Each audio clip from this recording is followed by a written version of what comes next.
Hi, I'm Simon Hackney. I'm just about to start a Facebook art group, and as an introduction, when we go on there, I thought what I would show you how to do on there is to make a stay wet palette for your acrylic paint.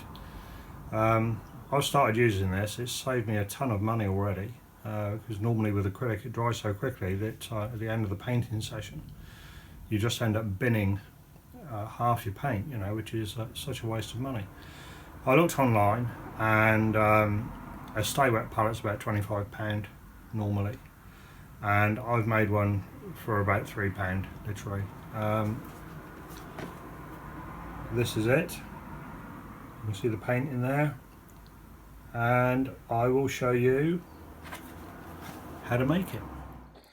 Okay, the things you actually need for this are a Tupperware container or any plastic container with a sealable lid, some small household sponges, and these are really thin, the ones I'm using here, and some baking parchment, and it must be baking parchment, not greaseproof paper, as the parchment is coated with silica.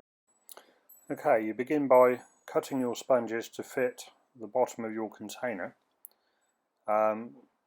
Soak them with water and then wring them out really thoroughly so that they're almost dry. They're just moist to the touch. They don't need to be soaking wet, as that will make the paint too runny.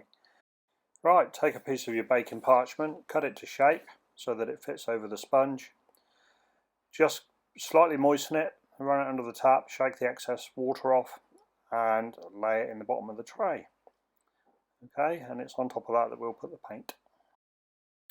Okay, I've added the colour to the palette now. Just as a point of interest, you can see that there's two lots of white in there. One lot is for mixing with the other colours.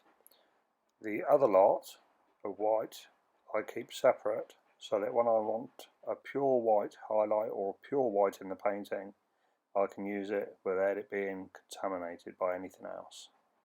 There we go, pop the lid on and we're all done, and that'll keep your paint fresh for a long while. I've had mine in there for over a week and it's still as fresh as the day that I put it in there.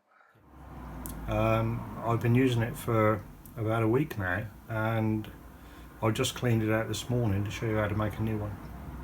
But the paint in there was still, even after a week, it was still perfectly alright to use. It was perfectly soft, perfectly wet, very fresh, like I just put it in there. So this will save you a shed load of money. It'll save you £25 on actually buying one, and it will save you loads of money on your paint.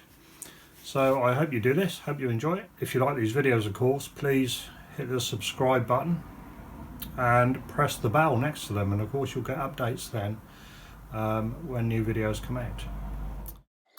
I'm Simon Hackney. Thank you very much for watching, and I hope you join me on the next one. The titles above are, the first one is from my website and the second one is from my Facebook group.